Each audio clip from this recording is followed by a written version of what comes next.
예, 이번 시간에는 저희가 그 하늘의 왕국과 하나님의 왕국을 비교해 보면서 좀 이 개념 정리, 용어 정리를 좀 해보려고 합니다. 예, 프린트물이 있고요. 앞뒤로 한 장짜리입니다. 그래서 오늘 프린트물 내용은 많지만 이게 답니다. 그래서 다룰 내용이 뭐 아주 많지는 않습니다. 제가 아주 간략하게 이 하늘의 왕국과 하나님의 왕국을 비교해 보려고 합니다. 그러면서 우리가 좀 흔하게 쓰는 이 용어들을 좀 정리해 보려고 합니다. 예, 프린트물 형제님 나눠주고 있으니까요. 받아서 보시면 됩니다. 우리가 보통 이제 교회에서 많이 쓰는 말 중에 뭐 천국과 지옥 이런 말을 쓰고 있고요. 또 이건 세상에서도 많이 쓰죠. 천국과 지옥. 근데 이것이 이제 좀 그 번역이 될 때 좀 적절하지 않게 이렇게 번역이 되었습니다. 그러니까는 이 용어를 하나하나 다 따지고 들면 사실은 이것이 한두 끝도 없어요.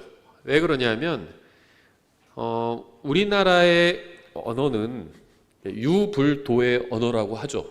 그러니까 오랫동안 우리나라 이 한반도 지역에서는 유교, 불교, 도교를 믿어왔습니다. 그렇죠? 근데 특히 이 중에서 가장 강한 건 저는 도교라고 생각합니다.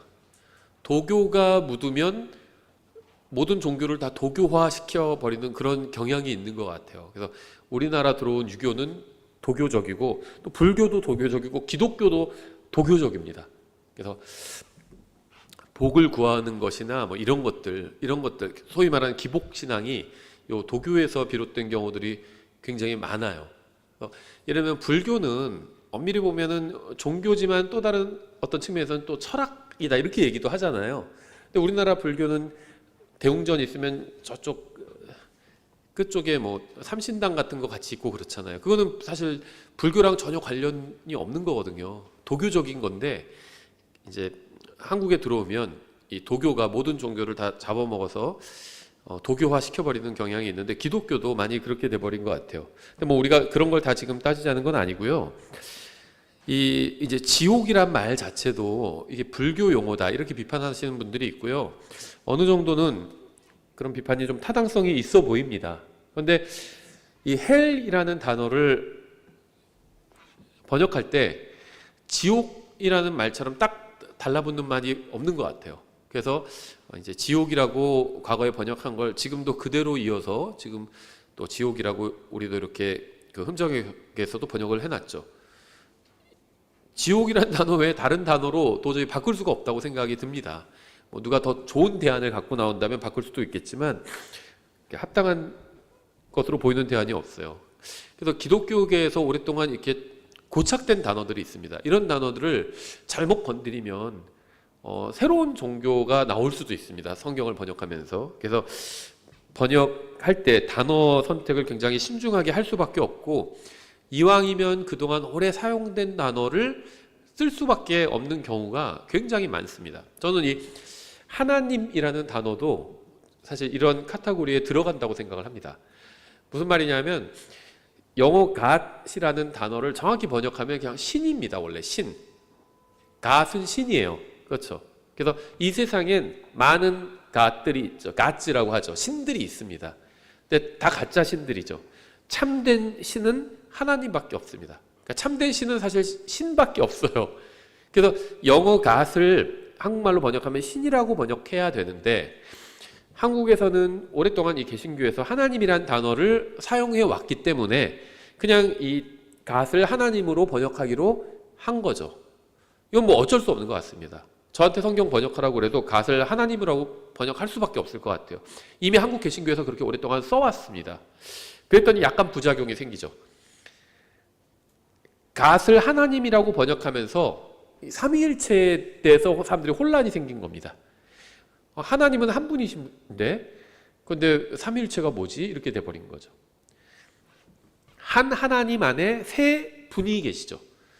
요한일서 5장 7절에서 그렇게 말씀하고 있어요. 세 분, 이 세 분은 하나이시니라 이렇게 말씀하고 있죠. 성경이 그렇게 표현하지 않는데 제가 세 분이라고 하면은 제가 이단이 되는 거죠. 근데 성경이 그렇게 되어 있어요. 우리 흠정이 그렇게 번역했습니다.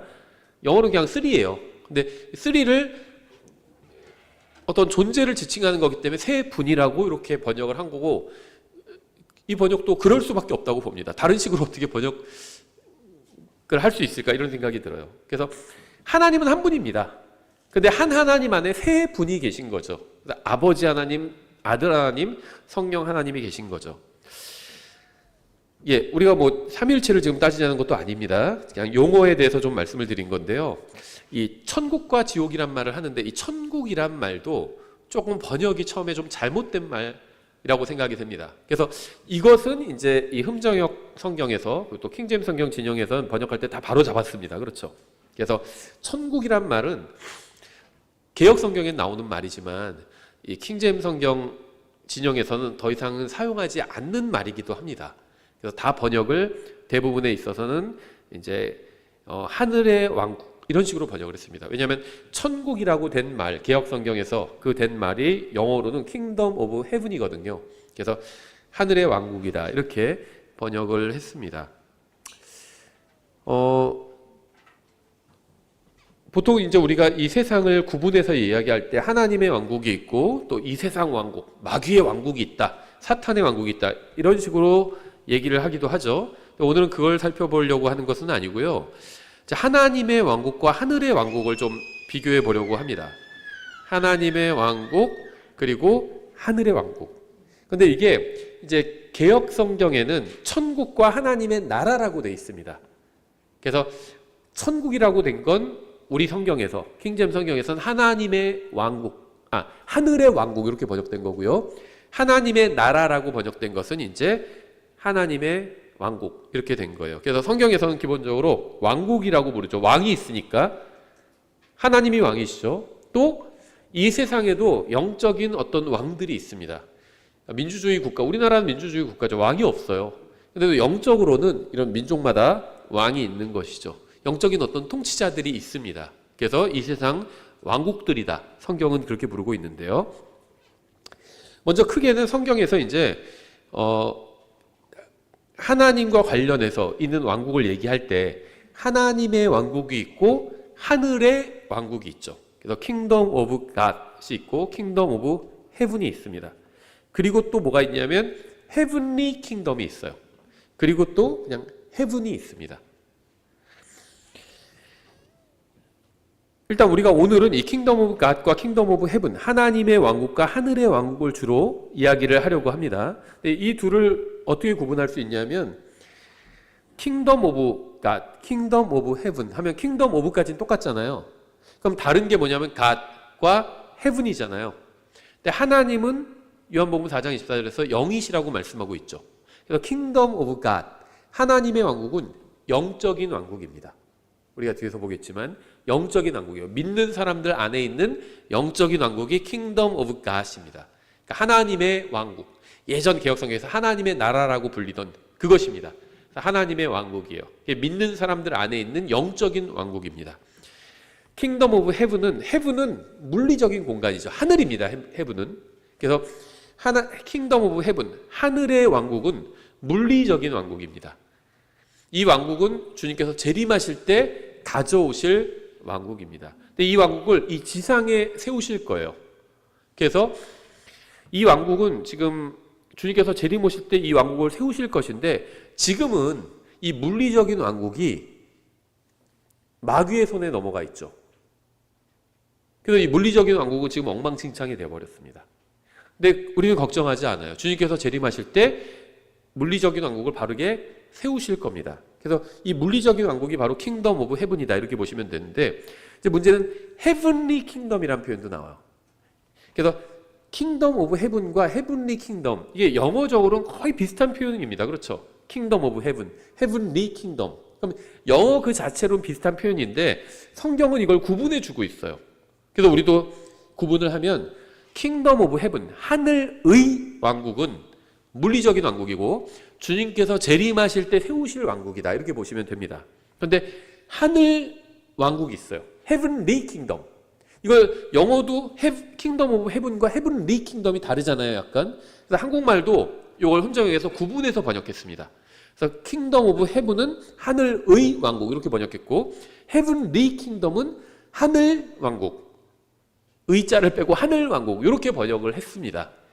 예, 그래서 헤븐리 킹덤은, 킹덤 오브 헤븐은 물리적인 왕국이고 주님께서 재림하실 때 세우실 왕국인데, 헤븐리 킹덤은 그냥 우리가 죽으면 갈 곳이라고 보시면 됩니다.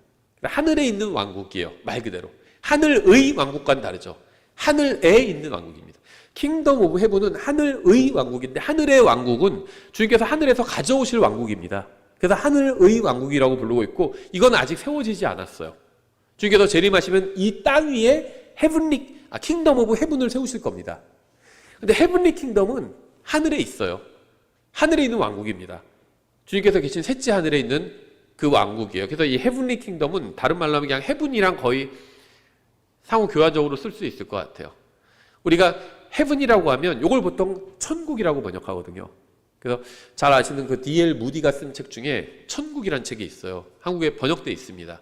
근데 이게 영어 원제는 그냥 헤븐입니다. 헤븐. 그래서 우리가 보통 죽어서 천국 간다 할 때 그 천국을 사실은 영어로 그냥 헤븐이라고 부릅니다. 근데 헤븐은 사실은 하늘이에요. 하늘. 근데 헤븐을 하늘이라고 번역하면 스카이랑 혼동이 되잖아요. 스카이는 하나님께서 계신 하늘은 아니죠. 그냥 비행기가 날아다니는 하늘을 우리가 영어로 스카이라고 부르죠. 그런데 이 헤븐은 비행기가 날아다니는 하늘도 헤븐이지만 우주도 헤븐이고, 우주 넘어 있는 셋째 하늘, 하나님께서 계신 곳도 헤븐입니다. 그래서 성경에서는 킹덤 오브 갓이 있고, 이건 하나님의 왕국, 영적인 왕국이에요. 킹덤 오브 헤븐이 있고, 이건 나중에 주님께서 재림하시면 세우실 물리적인 왕국입니다. 헤븐리 킹덤이 있어요. 하늘 왕국. 이것은 죽어서 우리가 가면, 셋째 하늘에 올라가면 보게 될 왕국입니다. 하늘에 있는 왕국이에요. 헤븐이 있습니다. 이것도 셋째 하늘이다, 이렇게 보시면 됩니다. 그래서 저는 제가 설교를 하거나 번역을 할 때 영어로 헤븐이라고 나오면 저는 이걸 하늘이라고 번역하지 않고 하늘나라 이렇게 번역합니다. 제가 구분해 주기 위해서. 근데 하늘나라라고 성경에는, 우리 지금 킹제임스 성경에 되어 있지 않아요. 흠정에는 그냥 제가 사용하는 용어로 그렇게 사용을 합니다. 하늘나라라고. 죽어서 나는 하늘에 갈 확신이 있어, 이러면은 성경을 아는 사람은 아, 헤븐에 간다는 말이구나 이렇게 알아듣는데, 세상 사람은 잘 못 알아들어요. 그렇죠? 그래서 할 수 없이 우리가 그냥 죽어서 나는 천국에 갈 확신이 있어, 이렇게 얘기를 하기도 합니다. 그러니까 킹제임스 성경을 믿고 사용하는 분들 중에 천국이란 말을 그대로 쓰는 분들도 있어요. 자, 그분들을 뭐라고 하는 건 아닙니다. 충분히 이해가 가요. 용어가 혼동이 오니까 세상 사람들한텐 너 그러면 천국 갈 수 있어, 이렇게 얘기할 때 천국이라고 해야지 딱 센스가 있잖아요. 와닿잖아요. 그래서 그분들이 할 수 없이 그냥 천국이란 말을 쓰는 겁니다. 이 용어가 좀 잘못돼 보이긴 하지만 그냥 천국이란 말을 쓰는 겁니다. 사람들 알아들으라고. 근데 저는 그런 면에서는 이해하고 저도 쓸 수 있다고 보는데요. 근데 저는 약간 말을 바꿔서 어쨌든 헤븐은 천국은 아니거든요. 그래서 헤븐을 그냥 하늘, 원래는 헤븐 하면 하늘인데 그럼 못 알아들을 수 있어요. 나는 죽어서 하늘에 갈 확신이 있어. 그러면 하늘 그냥 공중에 간다는 건가 이렇게 생각할 수 있으니까 저는 그냥 하늘나라 이렇게 제가 쓰고 있는 겁니다. 그래서 제가 설교할 때 주로 이렇게 얘기를 해요. 저는 죽어서 하늘나라에 갈 확신이 있습니다. 하늘나라에 가면서 눈을 뜨면 주님을 만나 뵙게 될 겁니다. 라고 얘기할 때 제가 말하는 이 하늘나라는 헤븐, 셋째 하늘을 말하는 겁니다. 근데 저는 죽어서 셋째 하늘에 갈 확신이 있습니다. 이렇게 얘기하면 성경을 아는 사람들은 다 이해해요. 그러니까 성경을 잘 아는 사람한테는 아무것도 문제가 되지 않습니다. 근데 성경을 잘 모르는 사람은 셋째 하늘 그게 뭐지? 이렇게 갑자기 생각할 수 있잖아요. 그래서 제가 셋째 하늘이란 말을 설교할 때 잘 쓰지 않고 그냥 하늘나라라고 이렇게 표현을 하고 있는 겁니다.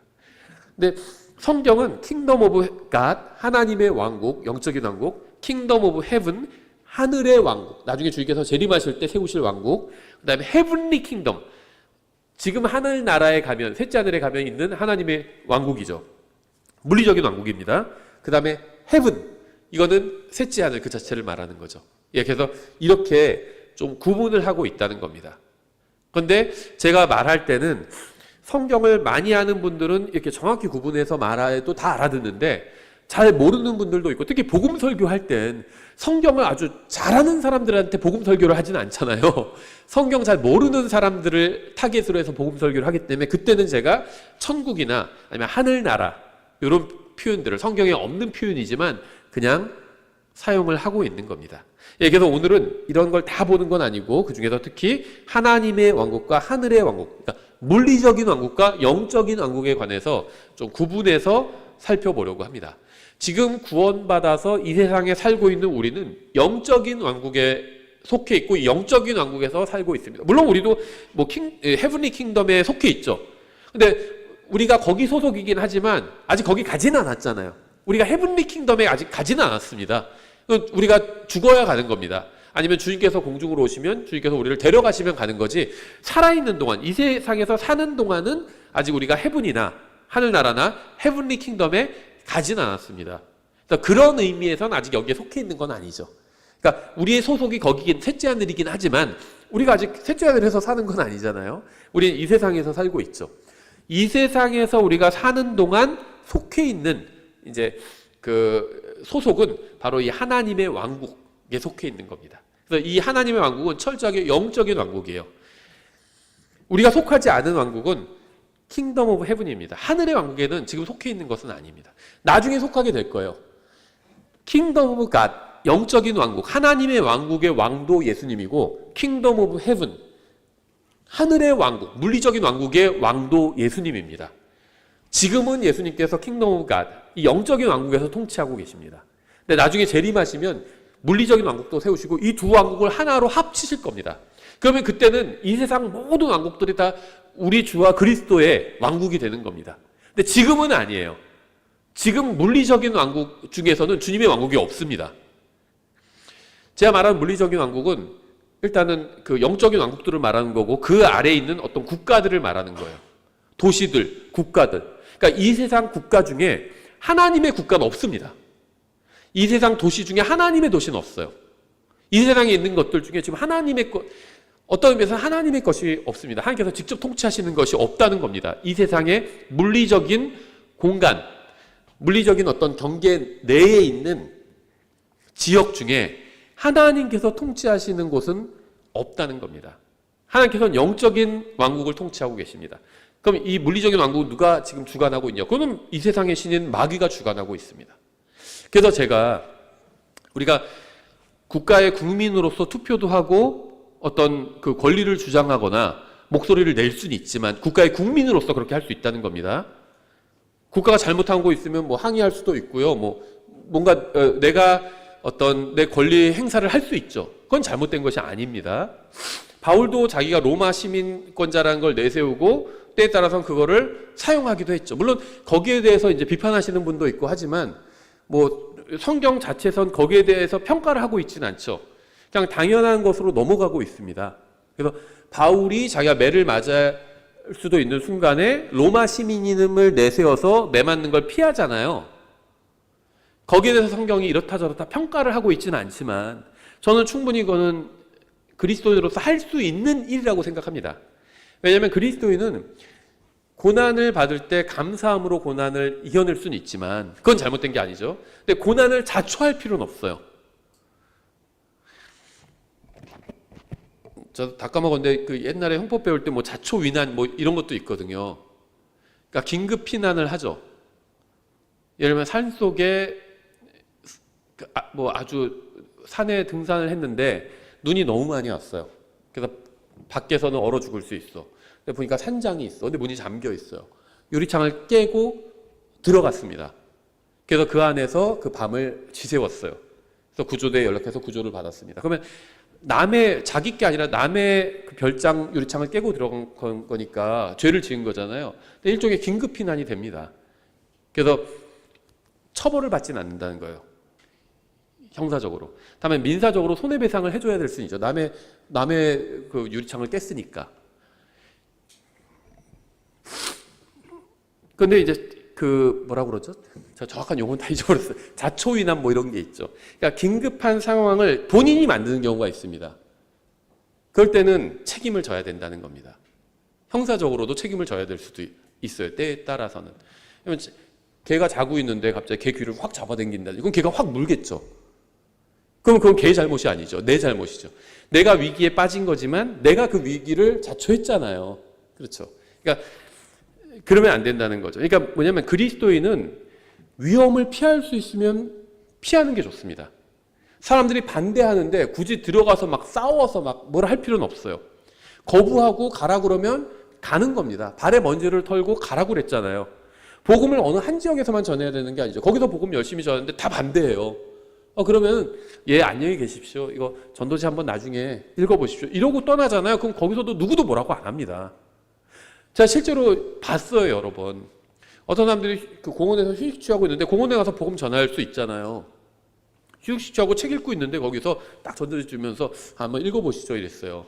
제가 아는 사람들이에요. 킹제임스 성경 진영에 있는 사람들입니다. 근데 한 20몇 년 전 일이에요. 거의 30년 전 일인데.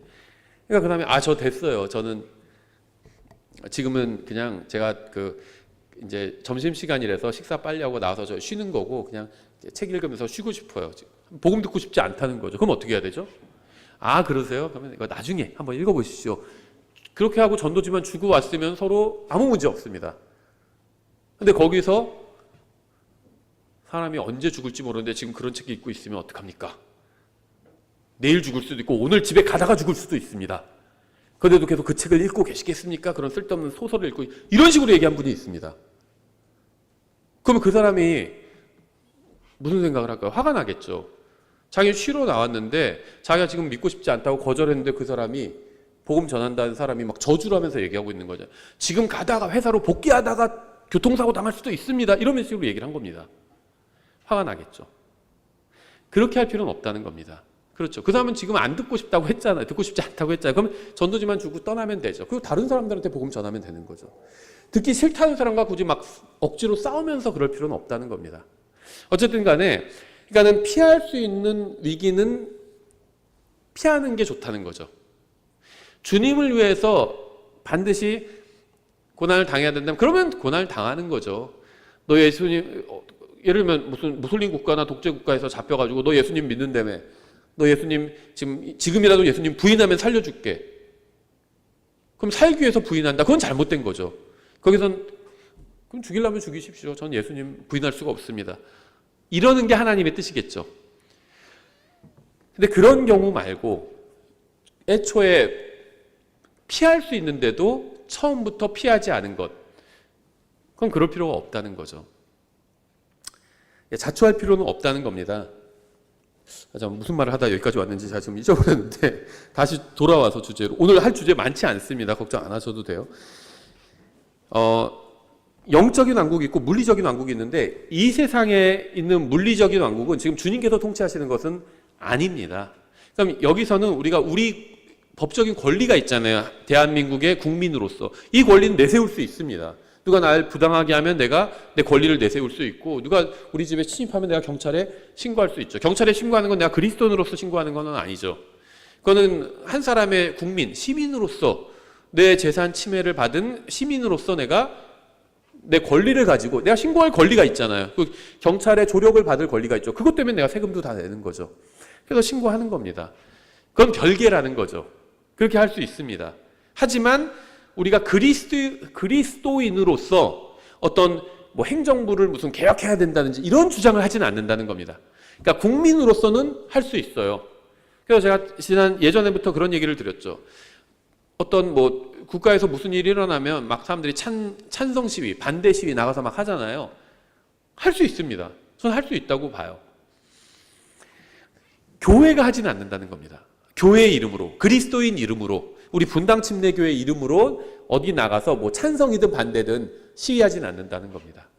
한 사람의 개인이 우리 교회에 다니시는 어떤 분이 내가 나가서 시위하겠다 하십시오. 그건 그 사람의 자유라고 봅니다. 근데 교회가 교회의 이름을 걸고 하지는 않는다는 겁니다. 그래서 저는 어떤 이슈가 됐던지 간에 제가 속으로는 찬성하는 거라 할지라도 나가서 제가 찬성하는 시위에 나가지 않아요. 반대하는 거라 할지라도 나가서 반대하는 시위에 나가지는 않습니다. 왜냐하면 저도 개인의 권리로서 나가서 할 수 있죠. 하지만 제가 나가서 했는데 만약에 제가 유명한 사람이 아니니까 알려지진 않겠지만은 만약에 어디 카메라로 잡혀서 딱 뉴스에 나오면 대부분의 대한민국 국민은 저를 모르니까 상관없는데 저를 아시는 분이 본다면 이우진 목사가 왜 저런 집회 나가서 시위하고 있지? 저거 찬성한다는 건가? 아니면 저거 반대한다는 건가? 이렇게 생각할 수 있잖아요. 그런 걸 막기 위해서 저는 아예 무슨 집회가 됐든 나가지 않습니다. 오해를 살까봐. 제가 목사니까 목사의 이름으로 나왔는 줄 알고 다른 사람들은 그게 착각할 수가 있죠. 그래서 이 세상 물리적인 왕국과는 우리가 직접적인 관련은 없습니다. 그런데 우리가 물리적으로 또 여기 살고 있으니까 간접적인 관련은 있죠. 그래서 내가 대한민국 국민으로서는 어떤 주장을 할 수 있다는 겁니다. 물리적인 어떤 실력 행사도 할 수 있겠죠. 때에 따라서는.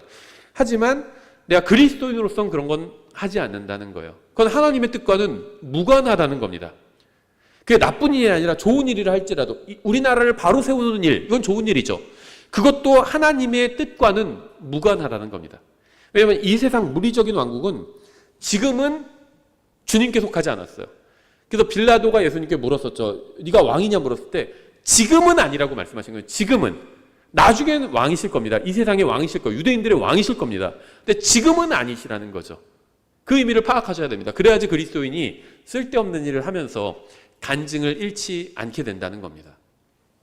그래서 영적인 왕국과 물리적인 왕국을 구분하는 게 굉장히 중요합니다. 좀 물리적인 왕국을 위해서 우리가 아무것도 할 거 없다 이런 얘기를 하는 게 아닙니다. 세금도 내야 되고요. 그렇죠. 젊었을 땐 또 군대도 가야 되고요. 자기가 해야 될 일이 있어요. 때에 따라서 어디 가서 항의할 수도 있는 거죠. 자기 의사표시를 할 수 있죠. 그러니까 물리적인 이 세상을 위해서 무엇인가 할 수 있습니다. 다만 그리스도인으로서 하지는 않는다는 거예요. 그래서 좀 더 이제 설명을 좀 해보겠습니다. 하나님이 가지고 계신 계획의 최종적인 목표는 인간의 구원, 구속이 아닙니다. 구속이 결론이라면, 구원이 결론이라면 성경이 66권이나 필요하지 않아요. 요한복음이나 로마서만 있어도 구원에 대해서 충분히 알 수 있습니다. 로마서 한 권으로도 충분해요. 로마서 한 권 다 없어도 됩니다. 그냥 1장부터 5장까지만 있어도 사람의 구원은 충분히 설명할 수 있어요. 1장부터 5장, 그 다음에 10장. 이것만 있어도 어떻게 구원받고 뭘 믿어야 되고 이런 거 다 설명할 수 있습니다. 그렇죠? 그래서 성경의 그 전체 주제가 인간의 구원은 아니라는 겁니다. 구약에서 500단락 이상이 왕국에 대해서 언급하고 있습니다. 이사야에서는 109절 이상이 왕국을 설명하고 있어요. 물리적인 왕국 설명하고 있다는 겁니다. 에스겔에서는 12장을 통해서 천년왕국 설명합니다. 이것도 물리적인 왕국이죠. 예레미야에서는 109절 이상 물리적인 왕국에 대해서 설명하면서 하고 있고요. 다니엘서는 거의 모든 장이 다 이 물리적인 왕국을 설명하고 있습니다. 인간 세상 왕국과 영적인 왕국과 또 주님께서 재림하실 왕국과 이런 거 다 설명하고 있어요. 그러니까 성경의 주제는 왕입니다. 왕국 혹은 왕. 이게 성경의 주제입니다. 그래서 king, 킹덤, 그 다음에 프린스, 통치자. 이 프린스가요, 보통은 이제 세상에서 왕자라고 번역하는데 맞죠? 그런데 성경에서는요, 이 왕의 아들을 말할 때 킹즈 선 이런 식으로 표현합니다. 그래서 프린스라고 나오면 성경에서는 이거는 통치자를 의미해요. 우리 흠정의 성경에서는 다 통치자라고 번역했습니다. 그래서 이 아주 유명한 전천년주의 성경 교사 중에 로버트 앤더슨이라는 분이 있는데요. 거의 한 100년 전에 활동하시던 분이에요. 그래서 클라레스 라킨이나 스코필드나 게벨라인 이런 분이랑 거의 비슷한 성경 교사입니다. 로버트 앤더슨이란 영국 이 사람 공무원이에요. 경찰 고위직 공무원이었는데 나중에 그 자기도 받아서 썰이라고 붙어요. 그래서 썰 로버트 앤더슨이라고 있는데 이분이 좋은 책을 많이 썼는데 쓰신 책 중에 이제 더 커밍 프린스라는 책을 쓴 게 있어요. 요게 지금 번역돼 있습니다. 전도 출판사에서 제목을 오시는 왕 이런 식으로 번역했더라고요. 근데 커밍 프린스는 이제 오시는 통치자입니다. 그래서 요게 주로 다니엘서를 강의하고 있고 다니엘의 70번째 주의 시작이 언제가 시작점이냐 라는 거를 이제 전천년주의 성경 교사들이 다 강의를 하거든요. 저도 계시록 강의하고 다니엘 강의할 때 이거 다 설명했어요. 근데 이 설명의 기초를 닦아놓은 분이 바로 이 로버트 앤더슨이에요. 이 커밍 프린스의 이 내용이 잘 나와 있습니다. 그런데 그래서 이 프린스는 통치자라는 거죠. 커밍 프린스가 오시는 왕, 틀리지 않는데 오시는 통치자입니다. 통치자예요. 그래서 성경에서 이 프린스, 왕, 그다음에 킹덤 이런 단어들이 정말 많이 나옵니다. 성경에. 구원이라는 말보다 훨씬 많이 나와요. 성경에는요, 이 구원받은 이런 표현이 한 300번이 채 안 나와요. 260번, 70번 요 사이로 나옵니다. 구원이란 말이. 근데 성경에서 왕이라는 말은요, 정말 많이 나와요. 왕들, 복수형으로 334번, 왕국 342번, 그다음에 왕국들 57번, 왕관 66번, 왕자 176번, 왕자들 9번. 그러니까 구원이란 말은 한 270번 정도 나오는데 왕국, 왕들 이런 말 한 1000번 가까이 나오는 겁니다. 그러니까 성경을 처음부터 끝까지 꿰뚫는 주제는 구원이 아니라 왕이라는 거죠. 권력, 통치, 누가 통치할 것이냐, 누가 권력을 잡을 것이냐. 그게 사실은요, 이 세상에서도 관심 사항이거든요. 누가 대권을 잡을 것이냐. 지금 뭐 벌써부터 뭐 누가 다음 대통령 누가 될 것이냐 이런 거 얘기하는 분도 있다고 합니다. 정치평론가 중에. 그러니까 그게 관심사예요. 누가 권력을 잡을 것이. 그 권력을 누가 잡느냐에 따라서 국가의 뭐 방향이 달라질 수 있잖아요. 그냥 중요한 거겠죠. 거기에 관심이 다 쏠려 있어요, 사람들이. 마찬가지로 성경에서는 성경을 관통하는 주제가 바로 이 왕과 왕국, 다른 말로 하면 권력이라는 겁니다. 누가 권력을 잡을 것이냐. 구원이 아니라는 거예요. 창세기 1장 1절에 여기에는 구원이 없어요. 창세기 1장 1절에 무슨 구원이 있어요? 창세기 1장 2절에 또 무슨 구원이 있어요? 창세기 1장에 구원이 있나요? 없습니다. 없어요. 신학자들이 무슨 원시복음이라고 부르는 그것도 여자의 씨의 발이 뱀의 머리를 상하게 하게 해서 이것도 창세기 3장에 가서나 나오죠. 왕국, 통치 이거는요 창세기 1장부터 다 나옵니다. 계시록 마지막 22장에도 나와요.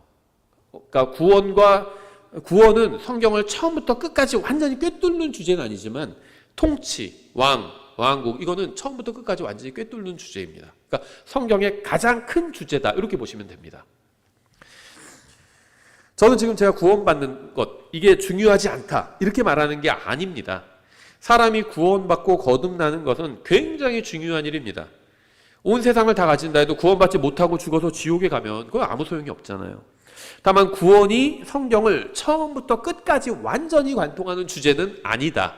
이 얘기를 하고 있는 겁니다. 예수님은 우리를 대신해서 십자가에 달리시기 위해서 2000년 전에 오셨죠. 이걸 우리가 초림이라고 부르죠. 또 왕으로 온 세상을 통치하기 위해서 다시 오시는 것을 우리가 재림이라고 부릅니다.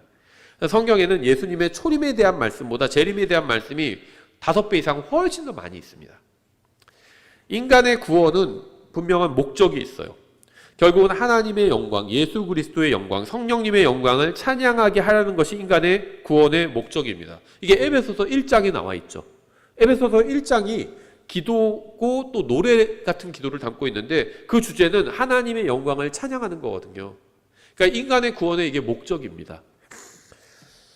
결국은 구원받은 인간들로 인해서 하나님께서 영광을 받으시게 하기 위한 것. 이게 이제 인간 구원의 목적이에요. 근데 그뿐만 아니라 인간들로 하여금 땅과 하늘을 가득 채우게 하시려는 것. 이것도 또 구원의 목적 중에 하나겠죠. 하나님의 원래 계획과도 부합하죠. 하나님의 원래 계획은 사람을 만드시고 온 세상에 사람이 충만하게 거하는 것이었거든요. 근데 죄로 인해서 그게 불가능하게 되었잖아요. 그래서 하나님께서 십자가 위에서 인간의 죄 문제를 해결해 주시고 다시 원래 목적을 실현할 수 있게 해주신 거죠. 그래서 주님께서 재림하시면 이 세상뿐 아니라 전 우주에 하나님의 창조물로 가득 차게 되겠죠. 사람에게 최초로 하신 명령은요, 구원받으라는 것이 아니라 다산하고 번성하여 땅을 채우라는 것이었습니다. 하나님께서 최초의 하늘과 땅을 창조하실 때 거주할 수 있도록 창조하셨죠. 이사야서 45장에 나와요. 땅뿐만 아니라 하늘도 누군가가 거주할 수 있도록 만드신 겁니다. 근데 죄로 인해서 그렇게 되지 못하게 된 거죠. 하늘과 땅에 죄 없는 백성들이 거주해서 다산하고 번성함으로 하나님께 영광을 돌리기를 원하셨던 겁니다. 아담이 죄를 짓기 전에 아담에게 하나님께서 주신 명령은 바로 다산하고 번성하여 땅을 채우라는 것이었죠. 아담 이전에 이 땅과 하늘을 가득 채웠던 존재들이 있었습니다. 그러니까 아담 이전에 인류가 있었던 게 아니에요. 인류는 아담과 함께 시작했죠. 아담 이전에 존재했던 영적인 존재들이 있었죠. 바로 하나님의 아들들이라고 불리는 존재들이었죠. 이 자들이 누구였는지 우리가 정확히 알 수는 없습니다. 근데 사람은 아니었어요. 사람은 아담이 최초입니다. 아담 전엔 사람 없습니다. 그러니까 아담 전에 어떤 존재가 있었다고 얘기하면 자꾸 아담 전에 인류가 있었다 이렇게 가르친다 이렇게 주장을 하는데요. 그것이 아닙니다. 아담 전에는 인류가 없었습니다. 다만 하나님의 아들들이라고 불리는 존재들이 있었어요. 그래서 여기에서도 하나님께서 창조하실 때 그 하나님의 아들들이 기뻐서 소리 질렀다고 얘기하고 있죠. 하나님께서는 인간과 어떤 영적인 존재들이 온 세상을 채우기를 원하셨습니다. 근데 지금은 그것이 이제 틀어진 상태라고 볼 수가 있겠죠. 그래서 하나님께서 다시 이 최초의 계획을 이루기 위해서 아담을 선택하신 겁니다. 영적인 존재들로 채우려고 했지만 그들이 어떤 이유에서건 실패를 했습니다. 그래서 하나님께서 아담을 만드시고 아담에게 땅을 다시 채우라고 이렇게 말씀을 하신 것이었죠. 그래서 하나님께서는 자신과 하나님과 영적인 교제가 가능하고 또 무엇인가를 통치할 수 있는 존재로 인간을 만드셨습니다. 처음에 인간은 지구를 혼자 차지했죠. 하지만 아담은 불순종으로 해서 죄를 지어 영의 문제가 생겼고 하나님께서 주시는 보이는 왕국에 대한 지배력도 상실하게 되었습니다.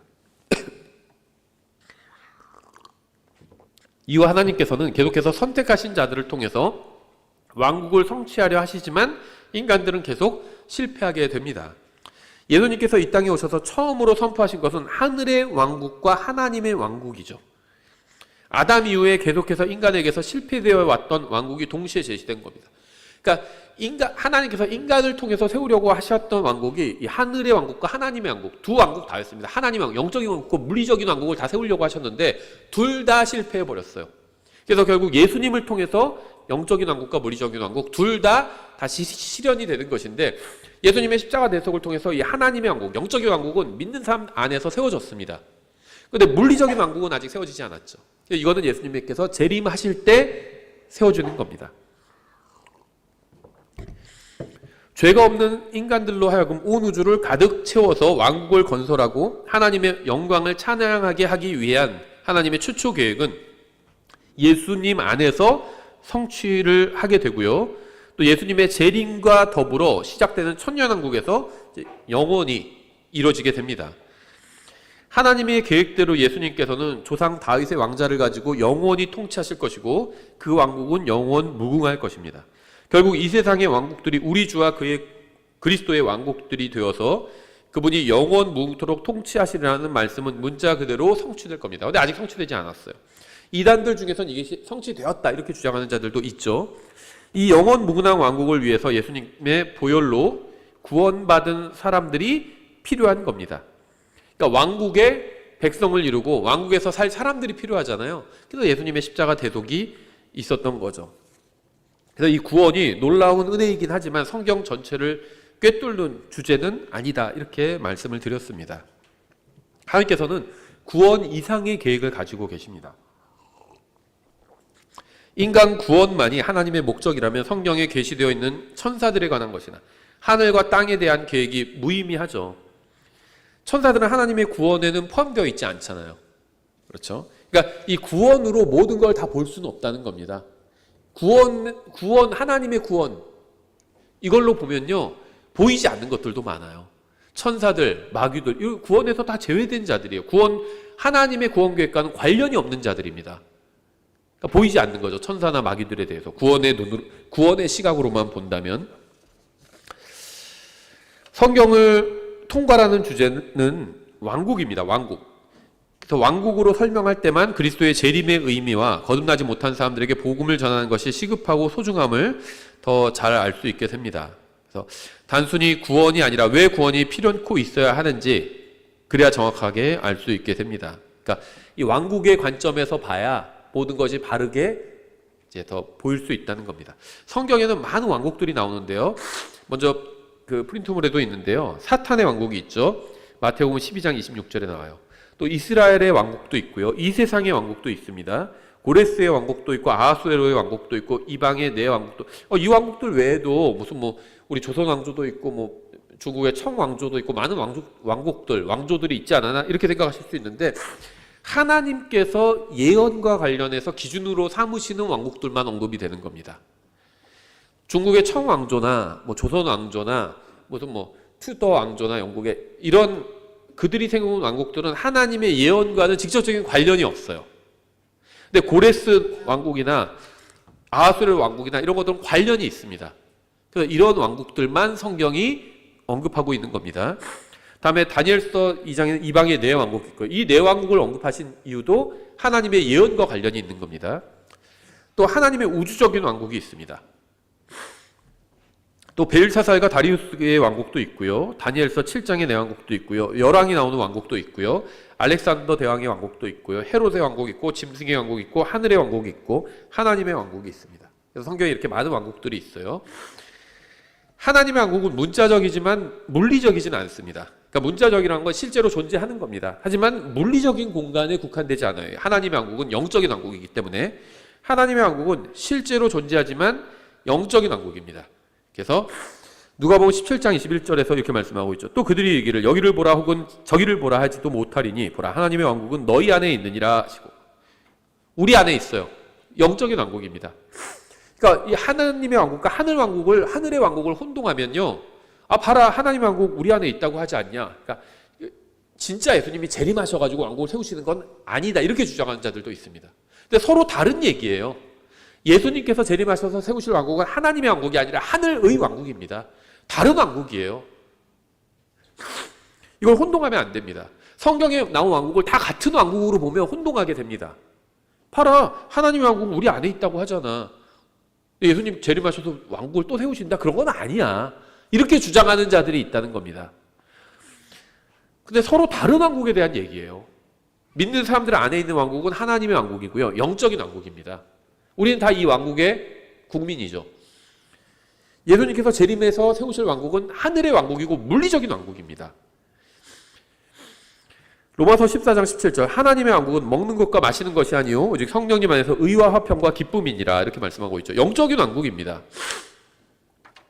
고린도전서 15장 50절 형제들아 이제 내가 이것을 말하노니 살과 피는 하나님의 왕국을 상속받을 수 없으며, 살과 피 우리 육체 말하는 거죠. 물리적인 거죠. 육체는 또한 썩는 것은 썩지 아니할 것을 상속받지 못하느니라 말씀하고 있고, 에베소서 6장 12절 우리는 살과 피와 맞붙어 싸우지 아니하고 정사들과 권능들과 이 세상 어둠의 치리자들과 높은 처소들에 있는 영적 사악함과 맞붙어 싸우느니라. 왜냐하면 지금 현재 우리가 속한 왕국은 하나님의 왕국, 영적인 왕국이죠. 그럼 우리의 싸움도 물리적인 싸움이 아니라는 겁니다. 그러니까 내가 대한민국 국민으로서, 한 나라의 국민으로서 물리적인 어떤 주장을 할 수 있어요. 누가 우리 집을 침범하면 내가 신고할 수 있고 그 사람을 물리력을 동원해서 쫓아낼 수도 있죠. 우리 집에 와서 우리 가족을 위하면 내가 우리 집에 지켜야 되죠. 우리 그 쫓아내고 경찰에 신고할 수 있죠. 근데 이게 하나님의 일과는 직접적인 관련은 없다는 겁니다. 간접적인 관련은 있겠죠. 우리 가족을 지키고 우리 가족을 잘 보존해야 또 우리 가족이 훌륭한 아이들이 그리스도로 자라날 수 있고, 간접적인 관련은 있겠지만 직접적인 관련은 없다는 겁니다. 그렇죠. 그러니까 내가 물리력을 행사해서 이 물리적인 공간에서 살기 위해서 물리력을 행사하는 어떤 일을 할 수 있어요. 충분히. 근데 그게 직접적인 하나님의 뜻과는 관련은 없다는 겁니다. 다만 대한민국 국민으로서 그렇게 할 수 있어요. 예를 들면 내가 밥을 먹는 거, 이게 직접적인 하나님의 뜻과는 관련이 없죠. 하루에 2끼 먹어도 되고 3끼 먹어도 됩니다. 4끼 먹어도 돼요. 하나님의 뜻과는 관련이 없습니다. 그렇죠. 몇 끼를 먹는 게 하나님의 뜻일까요? 하루에? 관련이 없어요. 이건 물리적인 것과 관련이 있는 거죠. 2끼 먹어도 되고 3끼 먹어도 됩니다. 그건 알아서 하면 돼요. 각자 알아서 하면 됩니다. 차를 흰색으로 살까 검은색으로 살까 하나님의 뜻과 전혀 관련이 없습니다. 원하는 색으로 사세요. 전혀 하나님의 뜻과 관련 없어요. 그냥 물리적인 거, 내가 좋아하는 거, 그걸 하면 되는 겁니다. 그게 죄가 아닌 이상은. 하나님의 왕국과는 관련이 없다는 거예요. 그러니까 이런 자동차가 흰색이다, 집이 전세다, 자가다, 이건 다 물리적인 것들이죠. 이런 것들은 하나님의 뜻과 관련이 없습니다. 하나님의 왕국과 관련이 없어요. 그래서 이걸 좀 더 확장하면 우리가 물리적으로 누구와 싸우는 건 하나님의 왕국과는 관련이 없습니다. 우리의 싸움은 물리적으로 싸우는 것이 아니라 영적 사악함과 맞붙어 기도로 싸우는 겁니다. 또 하나님의 말씀을 선포하면서 싸우는 거예요. 말씀을 전파하고. 영적인 싸움인 겁니다. 지금 막 나가서 어디서 데모하고 그게 다 죄다, 제가 그렇게 얘기하는 게 아니에요. 옳은 일일 수도 있어요. 그게 때에 따라서. 하지만 그게 하나님의 뜻과는 관련이 없다는 겁니다. 물리적인 것들이잖아요. 물리적인 것은 하나님의 뜻과는 거의 관련이 없어요. 대부분 관련이 없습니다. 지금 이 시대는 영적인 것들만 관련이 있어요. 근데 주님께서 재림하시면 이제 그때는 물리적인 것들이 다 하나님의 뜻과 관련이 있게 됩니다. 이 세상 왕국들이 다 주님의 왕국이 되니까. 근데 지금은 아직은 아니잖아요. 아직은 상관이 없습니다. 예수님이 빌라도한테 야, 너같이 사악한 자가 어떻게 재판관이 되고 통치자가 됐냐, 그런 거 안 따지셨잖아요. 지금은 이 세상이 한마디로 엉망진창이에요. 상관없다는 겁니다. 주님께서 재림하시면 다 바로잡으실 거예요. 그러니까 우리의 싸움은 물리적인 것과 관련이 없다는 겁니다. 누가 여러분 돈 떼어먹으면 그 사람 고소하고 경찰에 신고하고 여러분이 구제받기 위해서 할 수 있는 걸 다 하십시오. 근데 그게 영적 싸움과는 별 관계는 없다는 겁니다. 누가 돈을 떼먹었는데 내가 끝까지 추격해서 받아낼 수도 있죠. 쿨하게 그냥 용서해 줄 수도 있어요. 영적인 싸움과는 별 관련이 없습니다. 받아낸다고 해서 잘못된 것도 아니고요. 뭐 용서해 준다고 해서 다 잘하는 것도 아니고요. 원하는 대로 하십시오. 영적인 싸움과 거의 관련이 없어요. 그러니까 물리적인 싸움은 그게 다 악하다는 게 아닙니다. 때에 따라서는 필요한 것도 있어요. 하지만 영적인 싸움과는, 영적 전쟁과는 거의 관련이 없다는 겁니다. 하늘의 왕국은 물리적이고 실제적인 겁니다. 다니엘서 2장 44절에 있죠. 이 왕들의 시대에, 지금이 이 왕들의 시대예요. 지금이. 재림하시기 전까지가 왕들의 시대입니다. 하늘의 하나님께서 한 왕국을 세우시리니 그것은 결코 멸망하지 아니하리다. 이게 재림에서 세우실 왕국입니다.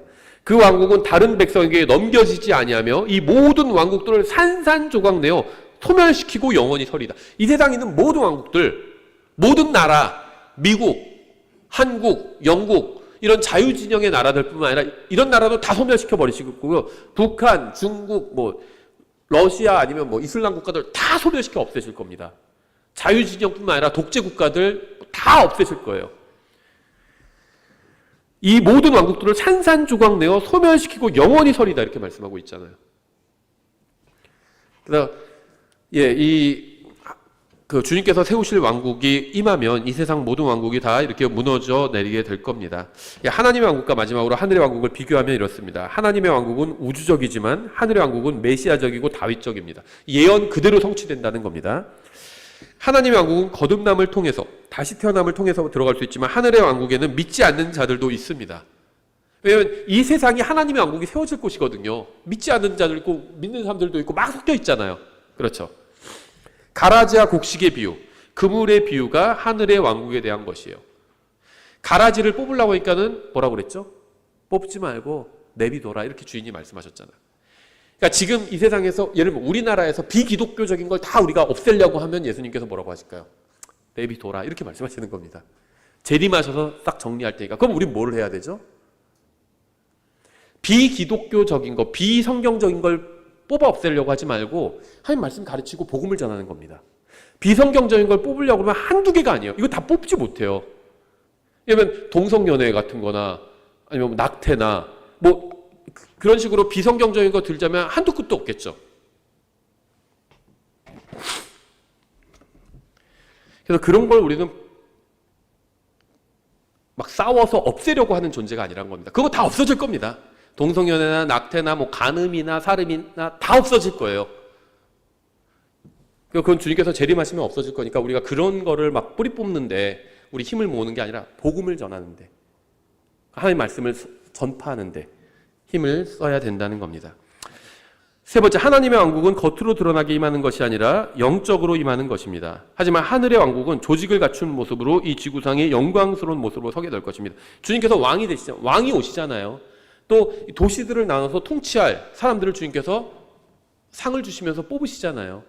그래서 조직을 갖춘 채로 내려오게 될 것입니다. 또 그리스도께서 왕국을 하나님 곧 아버지께 넘겨드리실 때 고린도전서 15장 24절에 있죠. 하늘의 왕국은 하나님의 왕국으로 이제 흡수될 것입니다. 하나님의 왕국이 영적인 왕국이기 때문에 훨씬 큽니다. 하늘의 왕국은 물리적인 왕국이에요. 근데 지금 이곳이 엉망진창이 돼버렸죠. 제가 그 영화를 안 봐서 모르겠는데 뭐 킹덤 오브 헤븐이라는 영화 있지 않았나요? 서양에서 만든 그 중세, 아마 그 이제 무슬림 세력과 카톨릭 세력이 막 전쟁하고 십자군 전쟁 다룬 그런 영화 아닌가? 제가 안 봐서 몰라요. 근데 제목만 봤는데 왠지 분위기가 제목을 잘 잡았어요. 킹덤 오브 헤븐은 물리적인 왕국이거든요. 그걸 놓고 자기들끼리 사악한 세력들끼리 싸우고 있었던 거거든요. 근데 그거는 인간 세력이 그렇게 다른 세력을 쫓아내면서 점령해서 세우는 것이 아니라 예수님께서 재림하실 때 세우는 겁니다. 그게 킹덤 오브 헤븐이에요. 사람이 세울 수가 없습니다. 하늘의 왕국을 세워야 되는데 그걸 사람이 어떻게 세워요? 그러니까 하늘에서 오신 온 세상의 창조주만이 세우실 수 있는 겁니다. 여기서 이 표는 한번 참고로 보시고요. 예, 이렇게 저희가 하늘의 왕국과 하나님의 왕국을 정리해 봤습니다. 그래서 우리가 하늘의 왕국이 아니라 하나님의 왕국 안에 우리는 지금 살고 있습니다. 영적인 왕국에서 살고 있고 우리는 영적인 싸움을 해야 합니다. 물리적인 싸움이 아니라 영적인 전쟁을 해야 합니다. 예, 그래서 저희가 그 용어를 간략하게 살펴봤습니다. 오늘 기도하고 찬양하고 마치겠습니다. 기도하겠습니다. 하나님 아버지, 예수님의 십자가 대속을 통해 저희를 구원해 주셔서 감사드립니다. 저희가 오직 주님께서 오시는 그날만을 간절한 마음으로 기다리고 있습니다. 저희가 주님께서 오셔서 하늘의 왕국을 세우실 때까지 지금 저에게 허락된 이 하나님의 왕국에서 정말 주님께서 기뻐하시는 일을 하며 살 수 있도록 도와주시기 원합니다. 감사드리며 예수님의 이름으로 기도드렸습니다. 아멘.